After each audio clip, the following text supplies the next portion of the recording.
भगवान गणेश हे विघ्नहर्ता की विघ्नकर्ता? आपण गणेशाला विघ्नहर्ता म्हणून ओळखतो, पण जर तुम्ही प्रचलित ग्रंथांकडे पाहिले तर तिथे गणेशजींना विघ्नकर्ता पण म्हटले गेले आहे. तुम्ही भगवान शिवाचे अनुयायी असलेले शिवगणांबद्दल ऐकले असेलच, ज्यामध्ये भूत, प्रेत, पिशाच, नाग आणि अनेक लोक आहेत आणि त्यांच्यामध्ये विघ्न निर्माण करणाऱ्या विनायकाची चर्चा पण केली आहे. श्रीमद भगवत महापुराणात पार्वती मातेकडून मानवी मस्तक म्हणून निर्माण झालेल्या विनायकाचे शिरछेद केलेले रूप म्हणजे विघ्नकर्ता असे नमूद केले आहे. बौद्धायन धर्मसूत्र आल्यानंतर हे सर्व विनायक एक झाले आणि तेच एक झालेले विनायक म्हणजे गणेशजी, जे विघ्नकर्त्याचे रूप होते.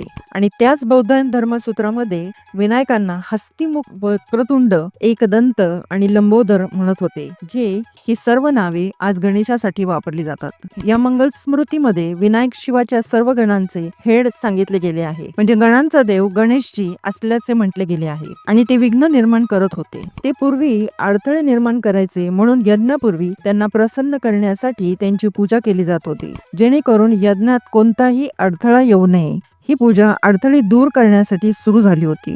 म्हणून 10व्या शतकात गणेशजी यांना विघ्नकर्ता म्हणण्याऐवजी त्यांना विघ्नहर्ता म्हणून ओळखले जाऊ लागले. तर गणेशजी विघ्नहर्ता आहेत, विनायकजी विघ्नकर्ता आहेत. गणपती बाप्पा मोरया.